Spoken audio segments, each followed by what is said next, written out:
Well, it looks like, hey, I'm finally live. It only took a few minutes.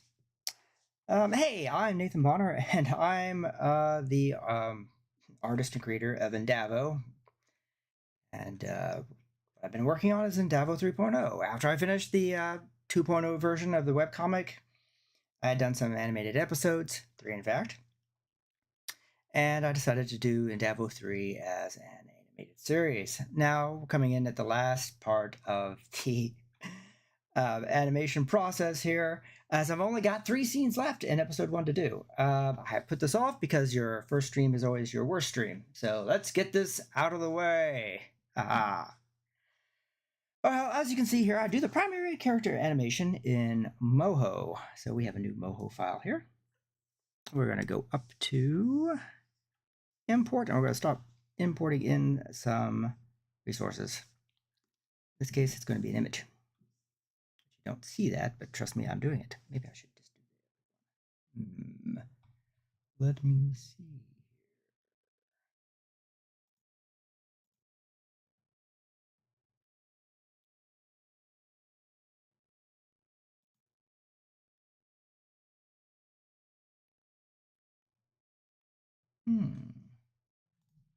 Oh, never mind. You don't need to see my file architecture, beautiful though it may be. So what I'm doing is I'm going into my animation resources where I've got my pre-made characters all in Moho. This is just kind of more or less how the actual animation is being done. Not necessarily a tutorial about all the setup and rigging. I will probably do some streams on those at a later time. But for right now, let's focus on getting some of our things in. Okay, so here we have a background image. And although I will animate with the background image there, I will hide it whenever I export the animation because I'll export each character separately and then recomposite it into After Effects to do all those massively wonderful things that After Effects can do. So this is more or less here for reference. Now you'll notice that there's white out here in this space window. There would be stars moving, and those will be added in After Effects later. This was done in Blender 4.2, I believe, and been working on these backgrounds for quite some time. I think these are some of the first I did back in 2020. After I finished Endavo 2.0, I started working on a script and updating the resources that I knew I would need, the primary characters, the ship, things like that. So we're going to start bringing in some characters is what we're going to do. So I'm going to my Moho object import. And although you can't see this, I will probably fix that next time. First character up is the robotic guarantee. And I always import by reference. That even if it was on the stream because capturing the other monitor. That always appears on the main monitor. So here what I'm doing is I'm basically moving him on the Z-axis. Oh, am I? Nope, I am scaling him badly. So we're going to leave him on the Z-axis at 0 up here. And I'm going to change him around a little bit. So we need to kind of increase his size. We'll say that he is maybe about over here when all the walking starts. Okay, we're just kind of getting everybody into position. Closing the scene before the animation begins. I'm on frame 0. I don't know if you can see that, but you probably could because this pop-up window I'm working on does not show up. Oh, great. Refer to my storyboards to make sure I've got the right order on the characters. So here we go. This is Rachel, the other humanoid in the crew. Girl from the sticks, according to the parlances of Endavo 1. She's going to be about this tall, I'd say. And our next character up, let's go ahead and save this while we're at it. Firm believer is in that saving should be like voting. You should save early and save often. Oh, well, I am in Illinois, so that does make sense. Ha, ha, ha.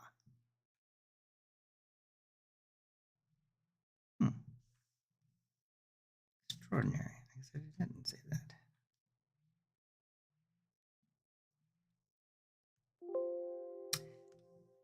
All right, that was a warning sound. Sorry to wake everybody up. That will happen a lot. Your first stream is always your stream. So let's get this out of the way. Okay, so now I'm bringing in the character model from Indavo. There are 2 models for each Indavo and Rachel, both in their kind of base clothes, just regular clothes, and in their space armor. Cool, but hey, you can't clunk around in that all the time. They didn't fire Vengeance simply because time constraints on my part. So a little bit more prep time on this one. So let's get him in here. By importing by reference, this allows you to, when mistakes appear, and they will, that you can go back and correct them on the main model, and then they will be corrected on any subsequent uses or previous uses that you made. You can just update the layer, and everything will be fixed. Things quite easier. So what I'm doing here is I am removing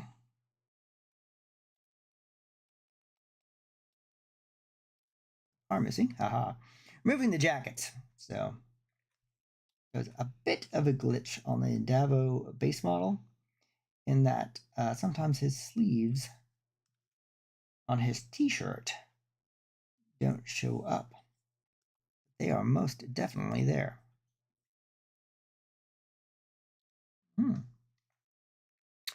So we're going to size him up on the timeline as appropriate.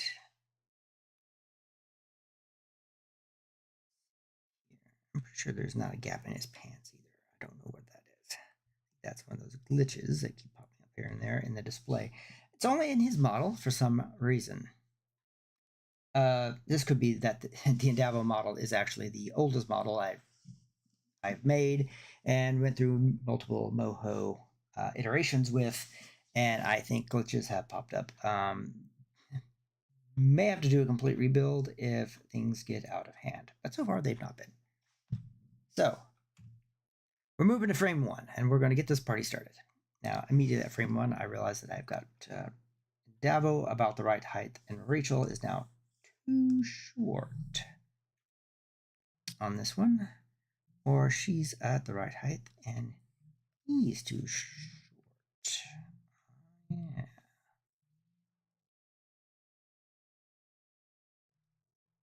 There we go. Be in the lead, but he's not much taller than her. Roughly the same height. Okay.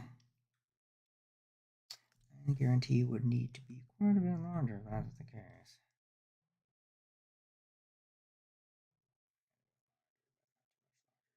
Be out of shot otherwise. Okay, so we're on frame 1. We're going to start with Indavo, and we're going to be doing a bit of a walk cycle here. Now, the first thing we need to do is get into his, as you can see here, I have a ton of smart bones. Smart bones are programming for idiots. It's a way of programming behaviors into bones with other bones. It's all pretty ingenious and not too bad to set up.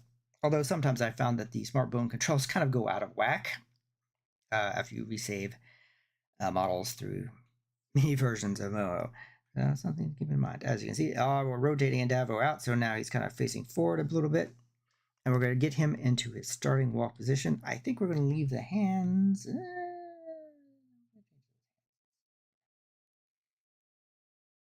Let's change the hands a bit. Whoa, that is the wrong way on that. Let's stay side 2. Okay, more relaxed hand position. That's Indavo right at the current moment is not highly stressed, even though at this point they are heading toward the bridge because there is a mysterious vessel approaching. like I said, I'm pretty confident that, well, he's going to have to change a little bit over more. Yeah. All right.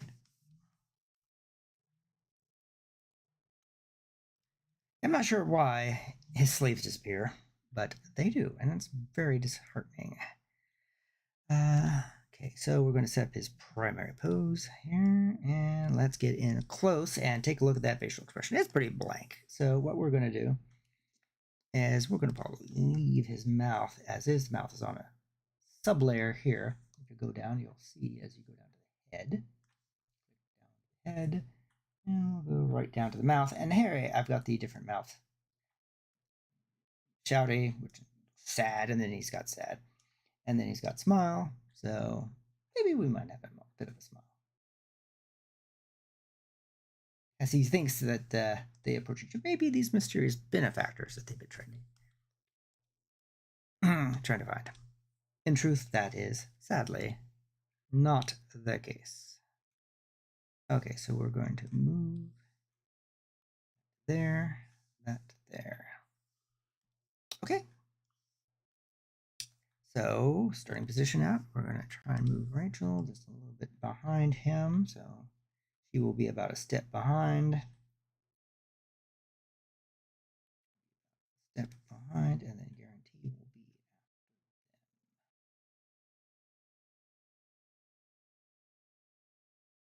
like that. Set that view, take a look. His head's a little cropped out of the top there, but that crown is not important. As long as you can see that swirly mass stuff going on in his forehead, that's fine. All right.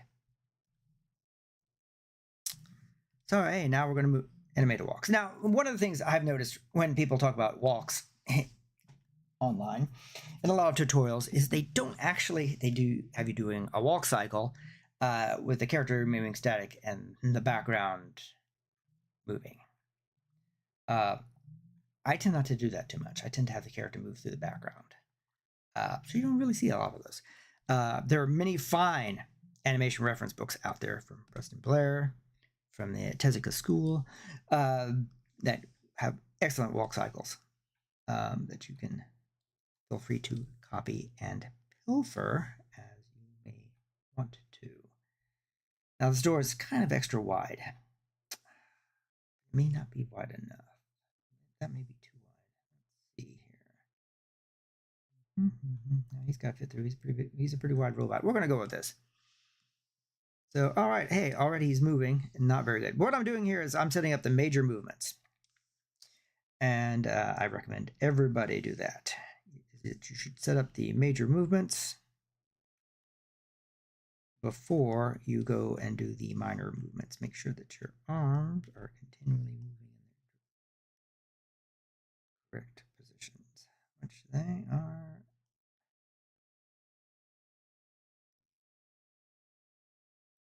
So I did have those reversed.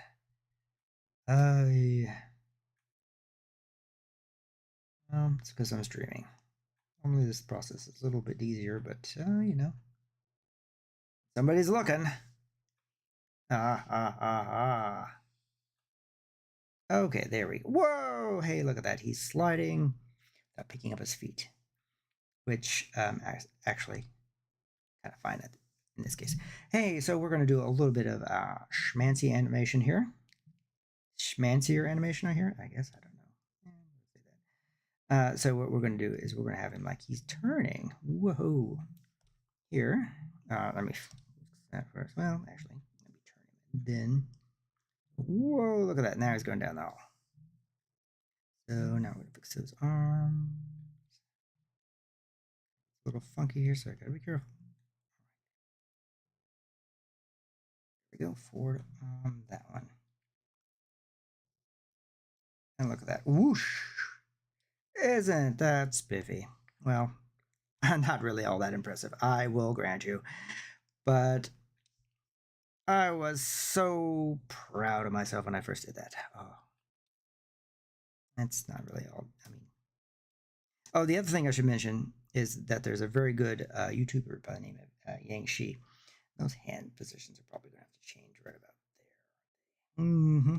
Yang Shi. And he says, don't try to perfect your models too much, that you're always going to have to fix them on the fly. He's a Chinese animator and has been doing this far longer than I have and is really amazingly good. And I think everyone should probably listen to him. Probably very wise. At least I think he's very wise.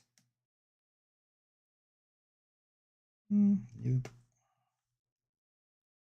Fortunately, there's not a preview of the hand, so you just kind of have to guesstimate what you got on your hands.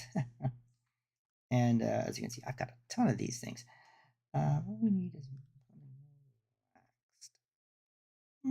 that's better. We'll go with that. And on the left hand, it's right. Oh, actually, that actually will be fine. That will take him off. The hand will not be visible, and that will take him right out of here. So, and we move him off frame. This blue bounding box here represents the edge of your frame, of course, and the white area is oblivion. Well, that will not show up or render. Haha. So, okay, so that's Indavo walking out. Wow. Breathtaking. Let's render that out. Oh, wait, no, let's not. No. Let's raise up those feet. Okay, so the trick is all these bones can really mush together pretty badly is to, for me, is to, kind of go to the previous one, get your select bone tool up here and select your foot bone right there. And then you move up to the half point. And oh yeah, so this is the foot that is actually raising. So now you go to your manipulate bone tool and move that into like a more, hey, I'm actually walking here position. And what I always do is I always kind of raise that up a bit.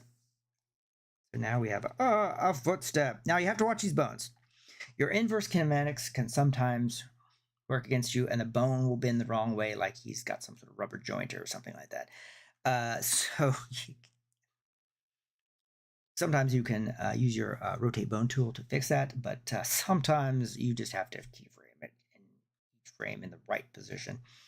That's a little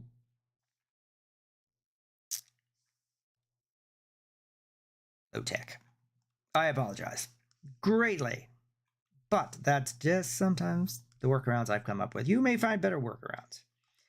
Here's that thing again. There we go. Okay, now I'm going to move his there. Raise him up so you get a little bit of a bounce in his step. See? Okay, now on this turn, this is a little bit easier to do here. This foot's kind of really sticking out on this one.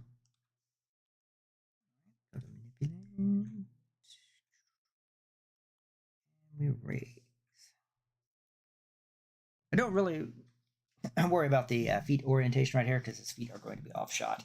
Just fortunately, always quite narrow, and getting the blender camera into the right position, I have to really play with the what type of millimeter camera it is in order to get the right shot. And so this is about as good as I could get. Slight design flaw in the hallway of the adventure. I will probably work on that at some point, or just work around it for the rest of the other 7 episodes. Okay, so. No.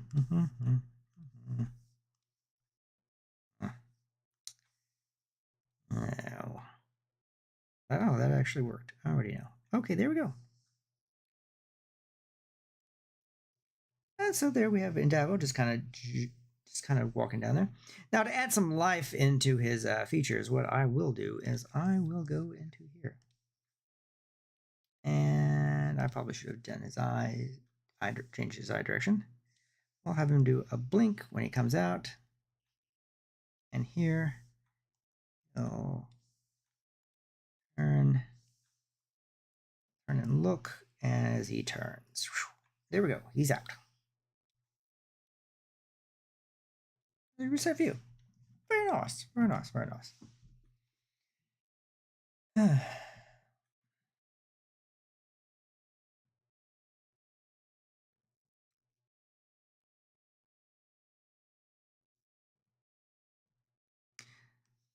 The thing I am going to do is I'm going to select all keyframes.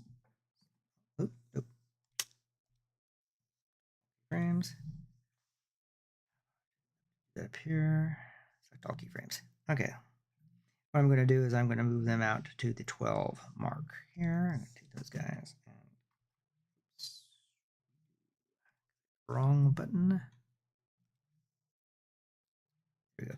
Okay, so I've selected all keyframes. What I'm doing is I'm copying this first set of keyframes here at the frame of 12. And I am going to paste them right here at 1. So he's got the start position.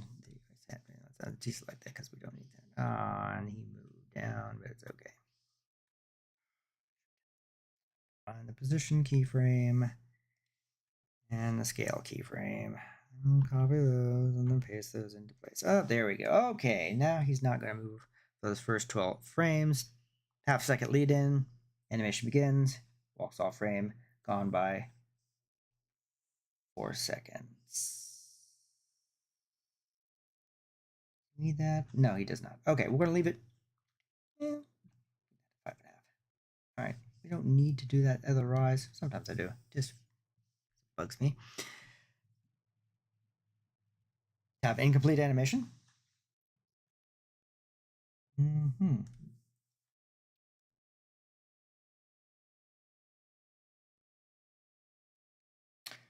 All right, so now we have Rachel, and Rachel is going to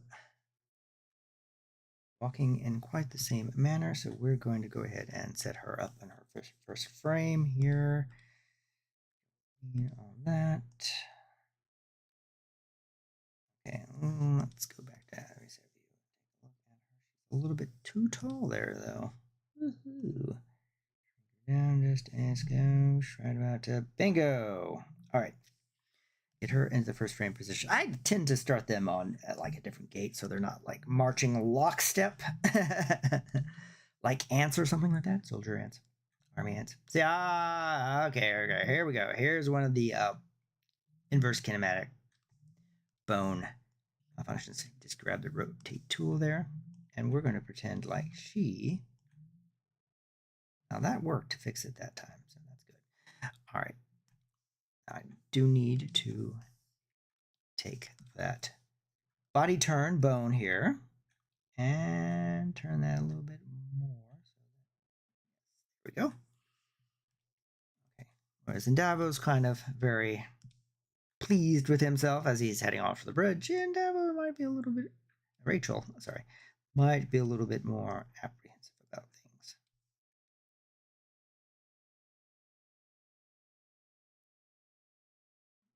Especially not knowing who or what is approaching them. They have picked up a floater. That could be a spoiler. I don't know if I should tell you.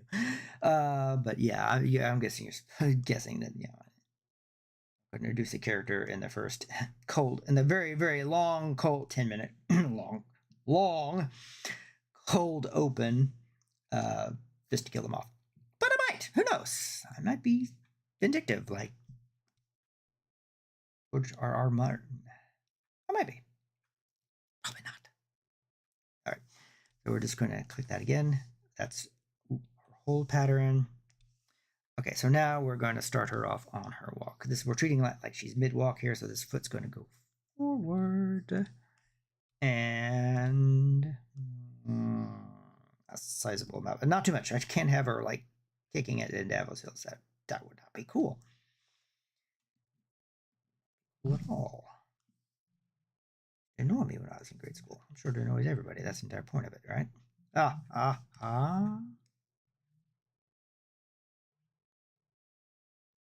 Okay. So, oh yeah, so she's close to behind him. He is the captain of the ship, after all.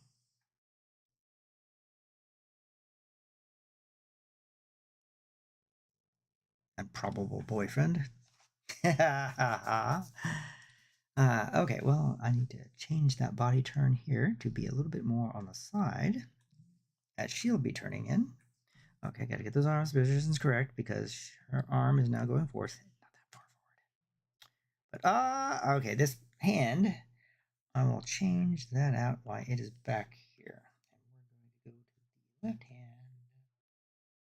Down below, left hand. Bam. Change that to fist palm up.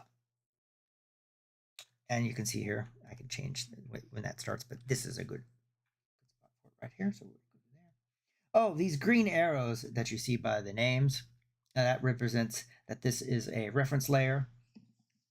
I mean, it's not a reference layer. It's been imported as a reference, and that the original is still up to date. If I went into the Rachel model and said, you know what I'm going to do is I'm going to change how her ponytail hangs or the bone structure there and saved it, these would turn red. And then you can right click and hit update, and then it would be updated with the new format and layout. All very efficient and cool. Right now, oh, look at that hand. That's a great hand from the back. Okay, speaking from the back, move her to there, and we're going to change her over to on the body turn. Be right about like that. Now, okay, we're gonna.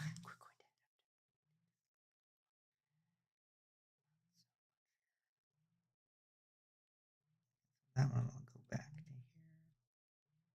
Go back. That will go forward to there. Okay.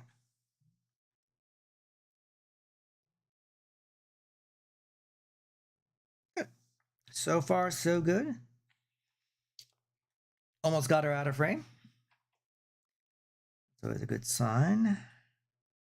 I don't need to go quite too far ahead. Oh, there's something wrong with that hip bone. Whoa, that's kind of gone out of joint there, hasn't it? Well, we're going to change that right now. So, when these kind of migrations happen, it's really hard to anticipate when you're building the models. I guess just practice helps to compensate for these things in the bone structure. So sometimes you just have to, on the fly, grab either the bone or the points of the shape and just rectify them right then and there. Fix the things right then and there. Oh yeah, so that fixed that kind of weird extra lump on her keister. Spent hours designing that keister. I don't want anything missing. I did not. I joke. I keyed.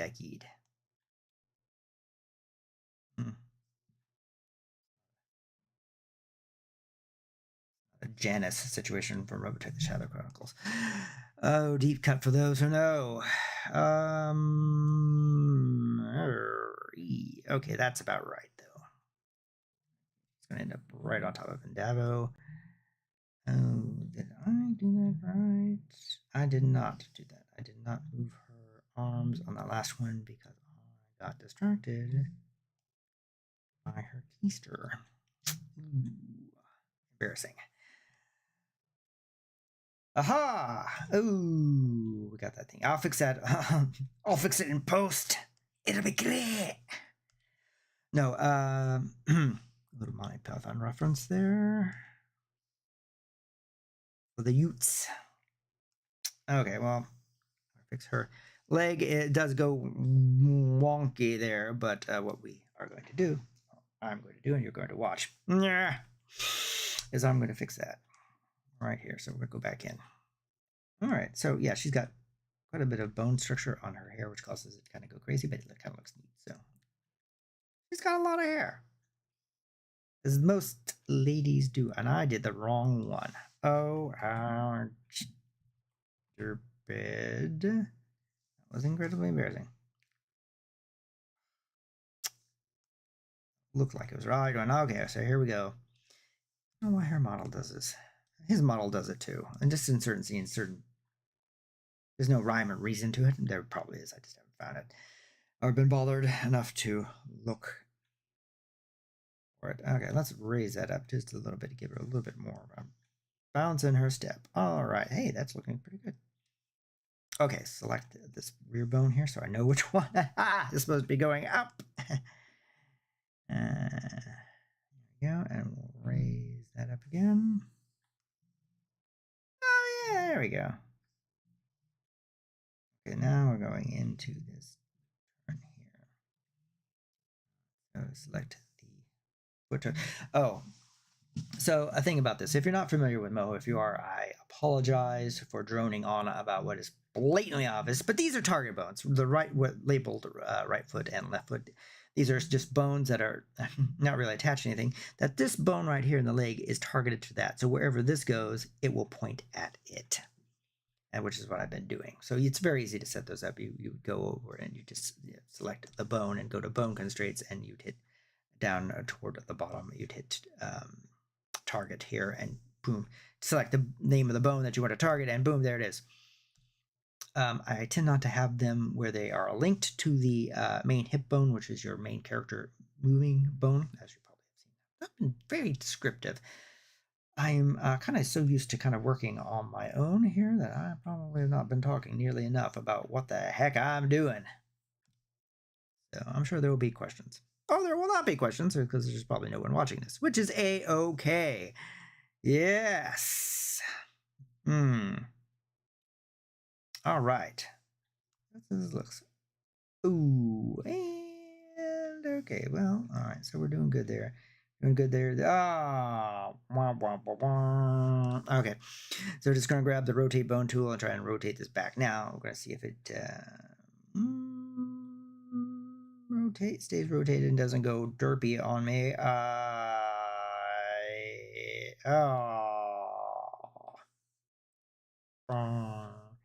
Okay, and hey, it stayed there. That's my solution. Is that the best solution? Probably not, but we'll go with it. Because, it's just about finding a method that works for you. That's basically, this is my workflow. This is how I do things. Is it the best thing? Oh, probably not. Can you find better ways? Oh, I bet you can. Practice. It's an investment of time. I am just an amateur animator, so I'm not a professional by any length of the imagination, but I am an animation enthusiast and always have. So I do this kind of out of a strange love, I suppose. Strange love of the medium of doing it. I enjoy it greatly. In my day job, I am just a humble marketing associate, which is just a slightly fancier graphic designer. So I don't get to do a lot of animation. Occasionally I do some animation and some illustration work, which is also my other forte and love. Like comics and newspaper comic strips. I love the dying media. or the dead media for newspaper action comic strips of yore, like Alley-Oop and Superman and whatnot. I love comics, and comics, unfortunately, seems to be also maybe not doing so good. I'm going to have to do something with that foot because that just kind of slides off the screen, and I don't like that as much. Because you're going to do that on the way out. There we go. Bam. All right, she's up on second 7. Frame 168. Goes at 24 frames per second. Now, I do some frame-by-frame animation, or have done some frame-by-frame animation in this particular episode. And I animate what they call on 3s. So I'm only doing 8 frames a second because I'm incredibly lazy. And not very good at hand. Frame-by-frame. The more hand-drawn stuff. I'd like to be, and maybe I once was when I was younger in high school, but that was at the dawn of time, and the technology was not there that the younger youths have. That's why I encourage you, if you're young and listening to this, I don't know why you would be, to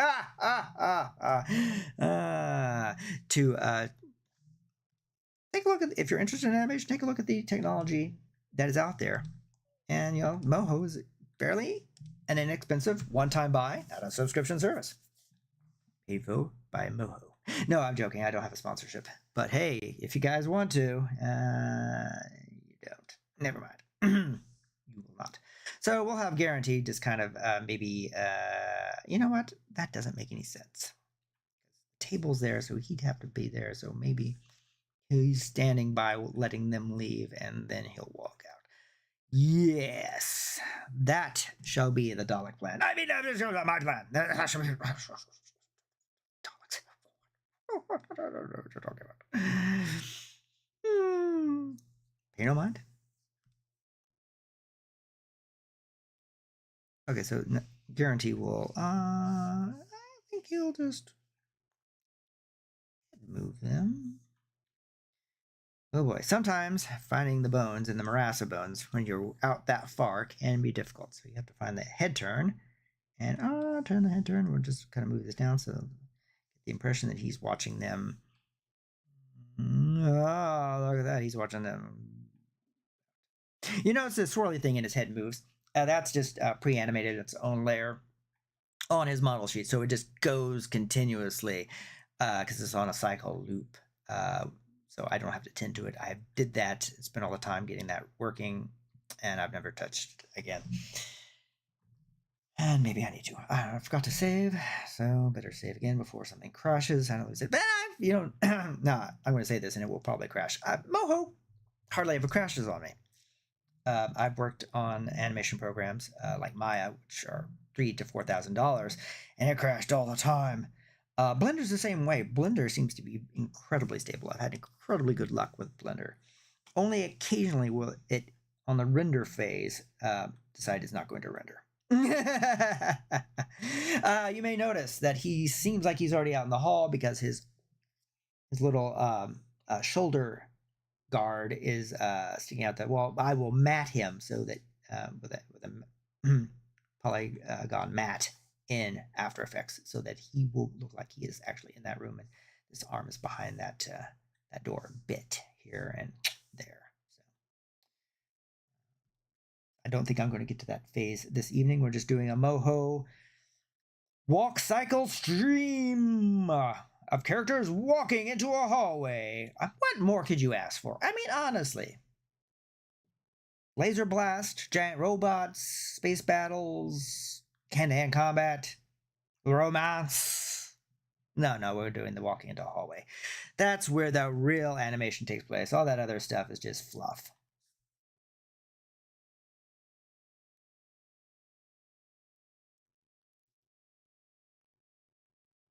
Ooh, see, okay, so we're gonna have to.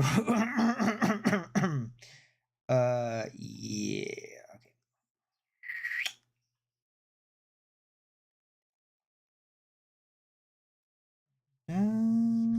Hallway a bit here. Okay.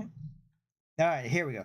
Now that they're down the hallway and he's not going to like stomp on the way out the door, let's see what we can make of this. Okay, so he's going to move forward. That arm's going to move backwards. There we go. There we go. There we go. Okay. His head can indeed stay turned. There. I will turn it back. His hands are. I can change that right now.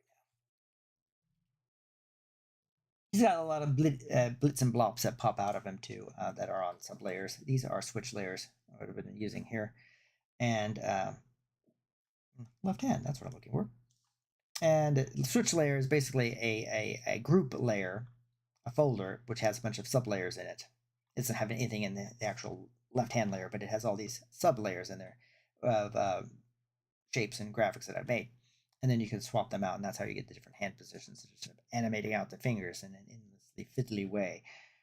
Whew, which would be difficult to do with the rigging process and the turning process as well. Not impossible. I'm sure somebody out there has done it. More power to them. Probably Yang-Shi has probably done that.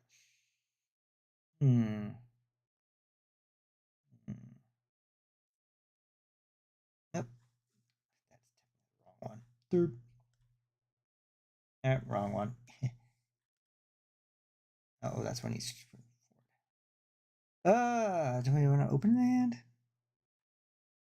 Yeah, we're just gonna. No, you know what? I think we're just gonna try.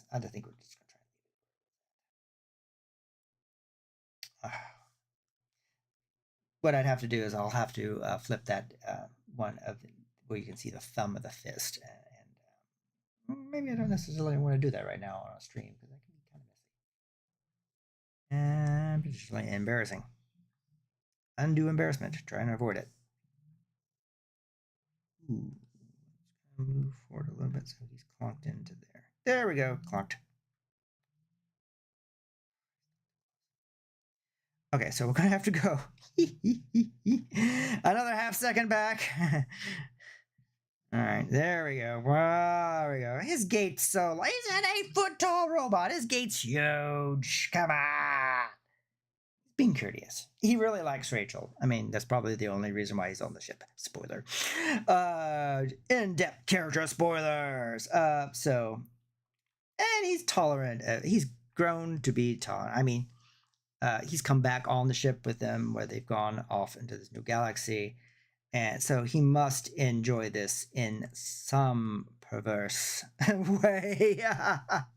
I think he likes Indavo in that he likes to really irritate Indavo, point out kind of his flaws in his character. Probably not his character, but that stayed relatively in the right position. Those arms did not, though. That's fine. That's also going to be okay there, too. Okay, see, this head turns kind of fakakta, I believe is a proper term. Not up on my Yiddish. I don't know. Oh, wait, I'm not Jewish. Oh, never mind. So there we go.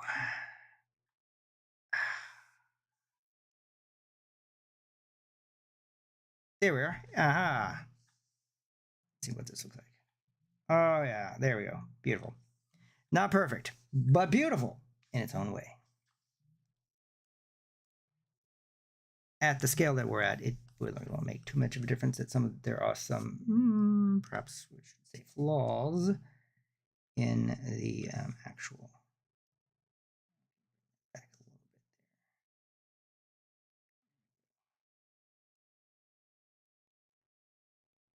there. Oh, yes, nice. Okay, so we're in the half seconds now. They're off screen, so he could pick up the pace. Get to the bridge before him. Ah.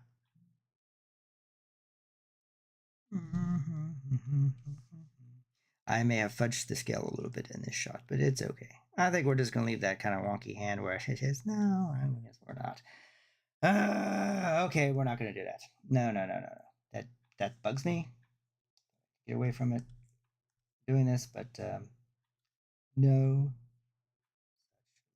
Not front, it's the back that we're going to do. And back. Okay. Well, that's wrong.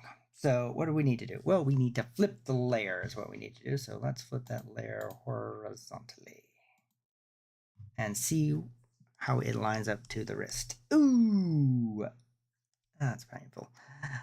Okay, well, the good thing is that I don't have to worry about how it looks in the frame before because it's not visible in the frame before like this. So now we're going to go like this and we're going to select and hey, that's better. That wasn't so bad, was it? Put all that off for no apparent reason.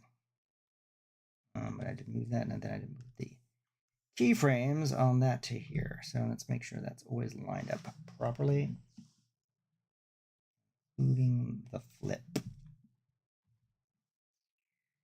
Save that bad boy again.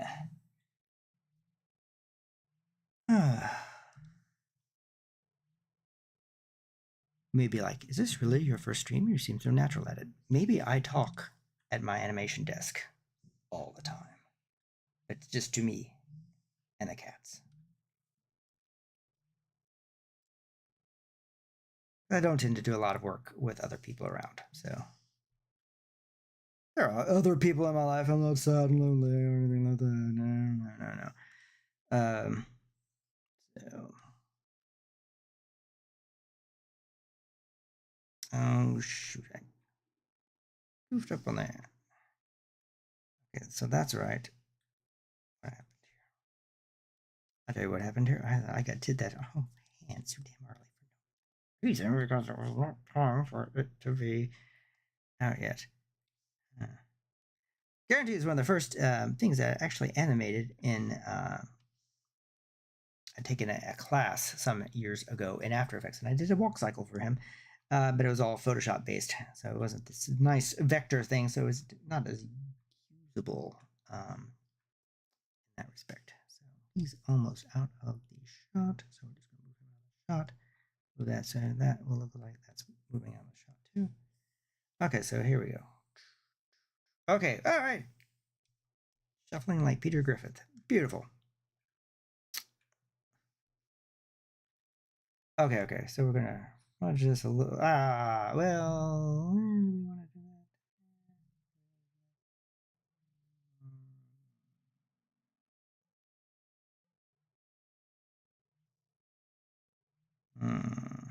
Does it look like it goes the other way? Ooh, worse. Much worse. Okay, we're just gonna have to fudge this one as best as possible.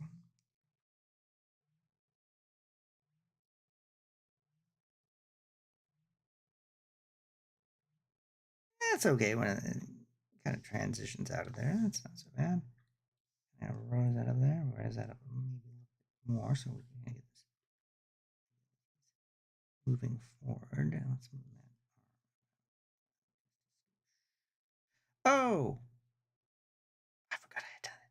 Oh, see, that's just stupid of me. So, okay, well, I don't know what I'm doing.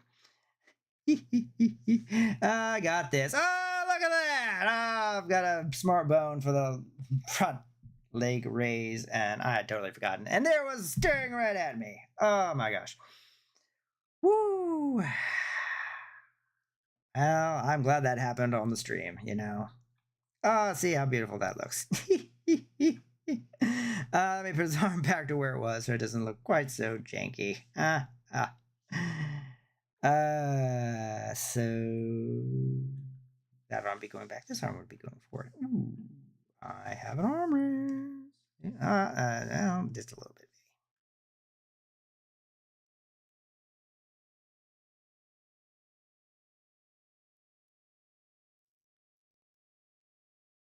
That's fine. It's settled. Oh, there we go. All right. So, denote which target bone is going to be moving on this frame right here, and we're going to move that up to, okay.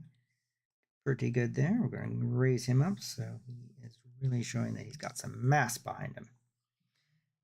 One thing I can remember in Transformers Prime in one of the first episodes, Bulkhead's running and they've got him feet just pelting like crazy, and a huge robot like that probably should be using powerful footfalls to propel himself with his huge hydraulic muscles or whatever the Transformers have, instead of, so it'd be a more of a, each time he would thrust against the earth with his feet, he would be propelled into the air and quite some distance. So he'd be moving fast, but it'd be more like a kind of an arc instead of a quick hobble. So I tried to always get the idea that there's some weight behind here, and I don't know how successful I am, but anyway. I always think of that. And it's like, well, you know, always try.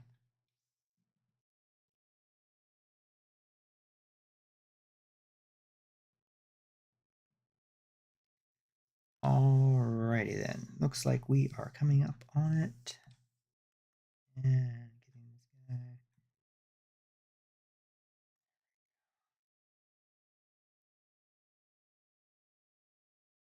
Maybe it's a bit of a jive walk. But, you know, he's got Tood, so what the hell, right? Green and proud.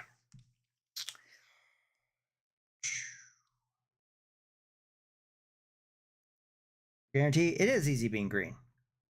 So, this is how it is.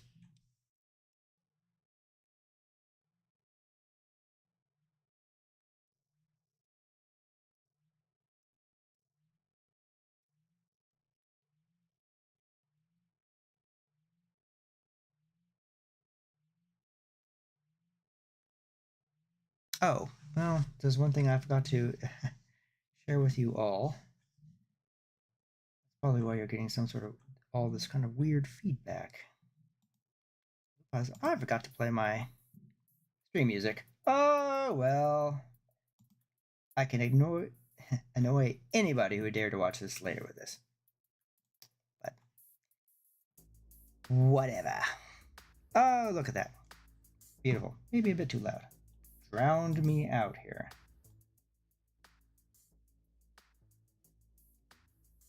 I've been on mute this entire time.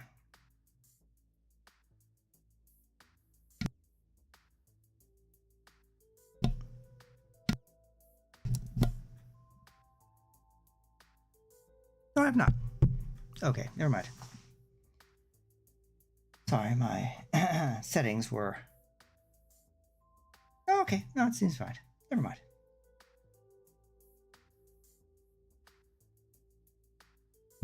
So, anyhow...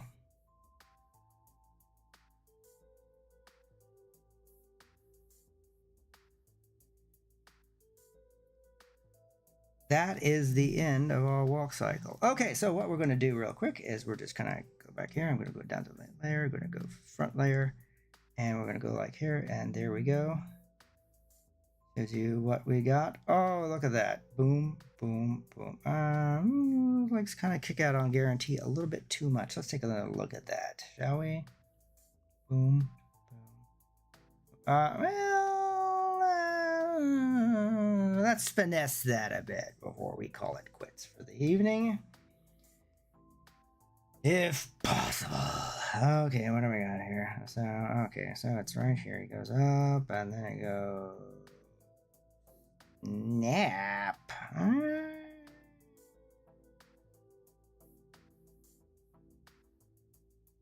There we go.